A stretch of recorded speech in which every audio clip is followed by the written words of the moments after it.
नमस्कार दोस्तों, अक्षर एकेडमी में आपका स्वागत है। मैं हूं पुष्पेंद्र पांडे। एडीओ की क्लास के अंतर्गत हम सब जो है वो आजीविका मिशन से क्लास शुरू कर रहे हैं। इससे पहले जो भी बच्चे मेरा वीडियो नहीं देखे हैं, मैं उनके बारे में बताना चाहता हूं कि हमारी एडीओ की क्लासेस शुरू हो गई हैं और एडीओ की क्लासेस में 5 पार्ट में जो एक पार्ट है वो आजीविका मिशन का पार्ट है। आजीविका मिशन का जो पार्ट है उसमें बहुत सारे टॉपिक हैं, बहुत सारे सवाल पूछे जाते हैं। इससे सवाल से 30 नंबर के इसके क्वेश्चन आने हैं। तो आजीविका मिशन से आइए अपन शुरू करते हैं कि आजीविका मिशन में अपन को क्या क्या पढ़ना है। ठीक है, सबसे पहले आजीविका मिशन का एक परिचय देखते हैं। आज की वीडियो में हम आजीविका मिशन का परिचय ही देखेंगे कि आजीविका मिशन असल में है क्या चीज। ठीक, तो अपन शुरू करते हैं आजीविका मिशन।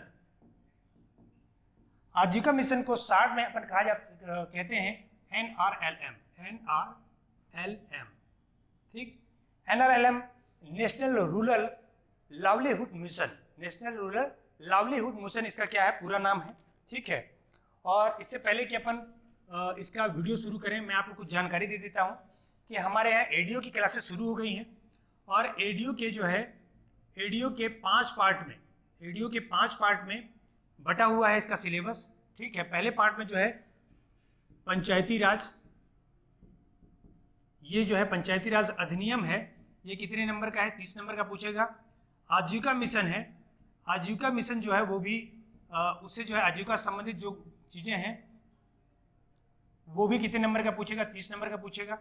इसके बाद जो है ग्रामीण विकास का जो पार्ट है, ग्रामीण विकास का जो पार्ट है, उस विकास के पार्ट में भी 30 नंबर के सवाल पूछे जाएंगे।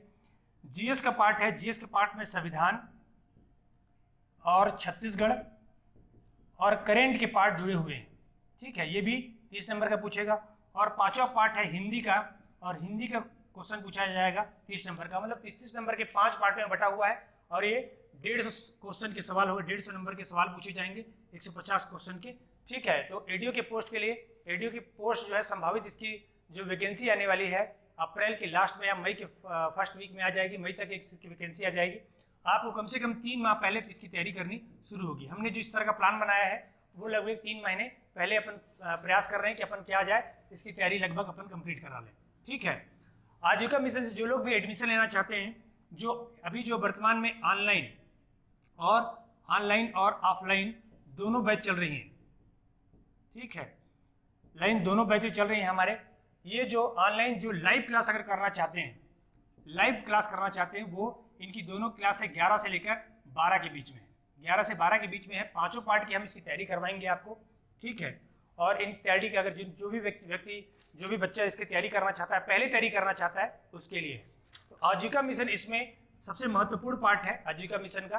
तो हम आजीविका मिशन के बारे में पढ़ेंगे। ठीक है, और मैं आपको बता दूं कि वैकेंसी आने के बाद तैयारी करना संभव नहीं होगा, क्योंकि परीक्षा जो है वो व्यापम जो है हमें 45 या 50 दिन का अधिकतम समय देगा, 1 से 1.5 महीने का समय देता है।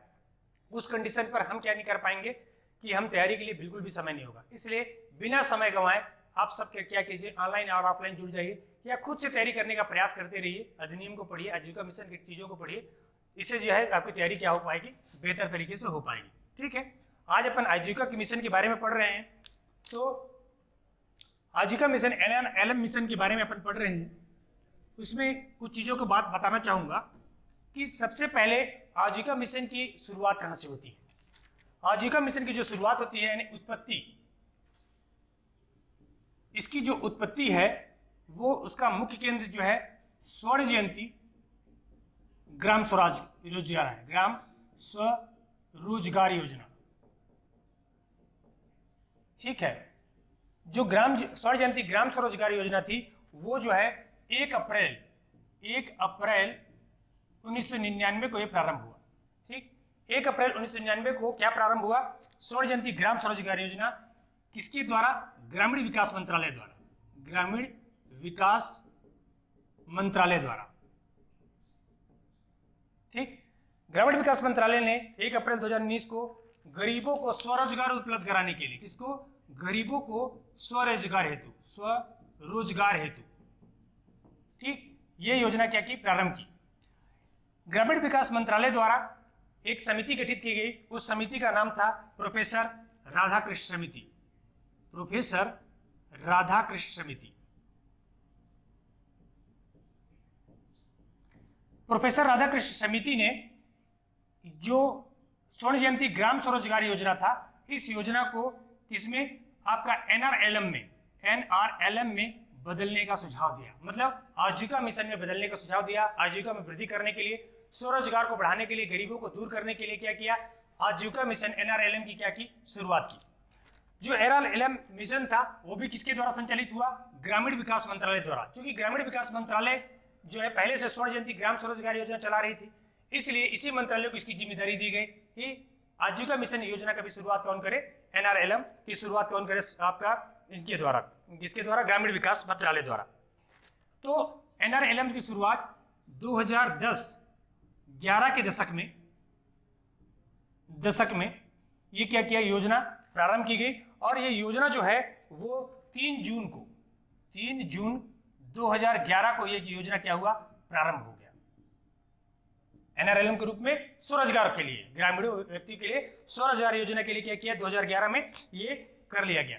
इससे पहले मैं आपको बता दूं कि आपका 9 दिसंबर 2010 में ये ग्रामीण विकास मंत्रालय द्वारा इसका अनुमोदन प्राप्त हुआ। क्या हुआ, अनुमोदन हुआ। अब 9 दिसंबर 2010 को अनुमोदन के पश्चात 3 जून 2011 को ये योजना क्या हो गई, प्रारंभ कर ली गई। ठीक, और ये पूरी तरीके से जो लागू कहना है,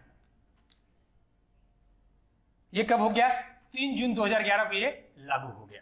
ठीक, मैं आपको बता दूं कि छत्तीसगढ़ में भी, छत्तीसगढ़ विशेष में अगर आप देखेंगे तो छत्तीसगढ़ में एनआरएलएम प्रोग्राम जो है वो प्रारंभ हुआ 1 जून 2011 को।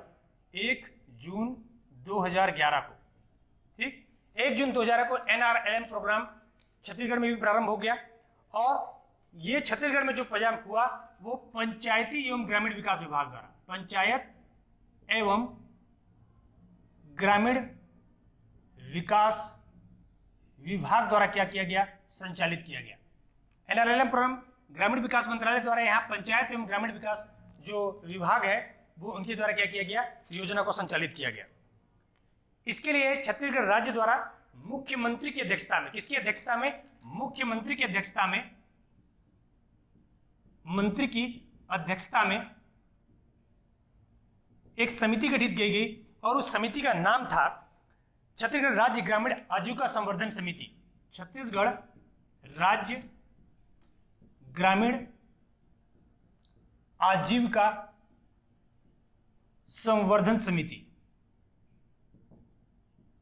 ठीक, इस समिति के माध्यम से 1 जून 2011 को पंचायत एवं ग्रामीण विकास विभाग द्वारा एनआरएलएम प्रोग्राम जो है छत्तीसगढ़ में भी लागू कर दी गई और इसका नाम रखा गया बिहान। नाम क्या रखा इसका गया, बिहान।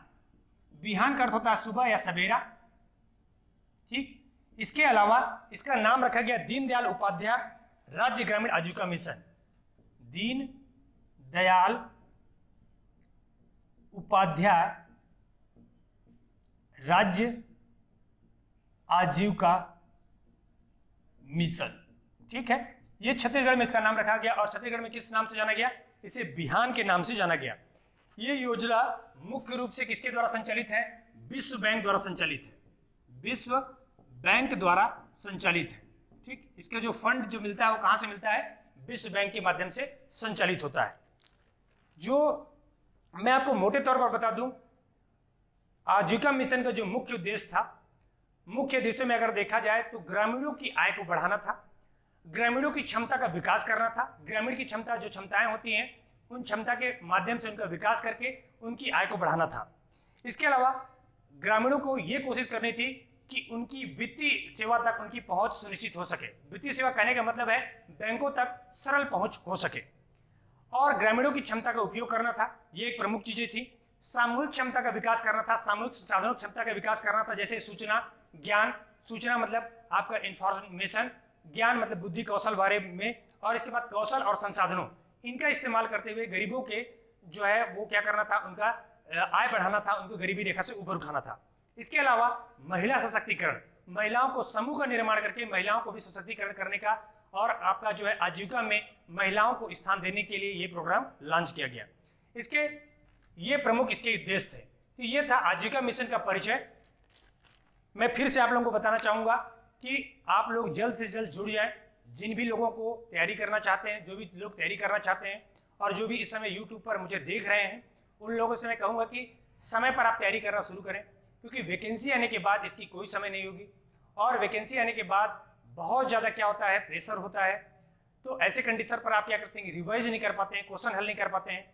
हम अपने अक्षर एकेडमी के माध्यम से आपको क्या करवा रहे हैं, पूरा कोर्स संचालित करवा रहे हैं, जिसमें पूरा कोर्स आप 5 पार्ट की तैयारी कर सकते हैं। 5 पार्ट के अलावा आप जो है इसमें 15 टेस्ट पेपर दे सकते हैं, जिसमें 5 टेस्ट पेपर जो है टॉपिक वाइज होंगे। हर विषय के बाद 5-5 पार्ट के एक पार्ट का टेस्ट पेपर होगा और 10 टेस्ट पेपर होंगे, मेगा टेस्ट जो होंगे, जो एडीओ के पैटर्न के आधार पर होंगे। इसकी फीस बहुत नॉमिनल है, कम से कम फीस ली जा रही है। और हम आपको नोट्स मटेरियल्स, अगर आप हार्ड कॉपी में लेना चाहते हैं तो हार्ड कॉपी में, और अगर सॉफ्ट कॉपी में लेना चाहते हैं तो हम इसकी सॉफ्ट कॉपी में भी उपलब्ध कराएंगे। तो मतलब पूरे कोर्स, लाइव कोर्स भी आप ऑनलाइन अगर क्लास करते हैं तो लाइव कोर्स कर सकते हैं, रिकॉर्डेड वीडियो देख सकते हैं, नोट्स मटेरियल ले सकते हैं और आपका 15 टेस्ट पेपर इसमें शामिल रहेंगे। ठीक है, तो आप जिन लोगों को भी एक कोर्स करना है आप मुझे संपर्क कर सकते हैं, कोचिंग से संपर्क कर सकते हैं। मेरा जो व्यक्तिगत, अगर किसी तरह का कोई कंफ्यूजन है तो मेरे व्यक्तिगत नंबर पर 877022 और 712 877022 पर भी कॉल करके आप इसके बारे में पूछ सकते हैं, जानकारी ले सकते हैं। मैं आपको पूरी जानकारी दूंगा और हम कोर्स में क्या क्या सुविधाएं देते हैं उनके बारे में बताऊंगा। ठीक है, तो आज के लिए इतना ही। ये आजीविका मिशन का परिचय रहा है। इसी तरीके से हम नेक्स्ट वीडियो में आएंगे, जो छत्तीसगढ़ में आजीविका मिशन किस तरह लागू हुआ, कब लागू हुआ, क्या क्या प्रावधान थे, उनके बारे में चर्चा करेंगे। ठीक है, तो आज के लिए बहुत बहुत धन्यवाद।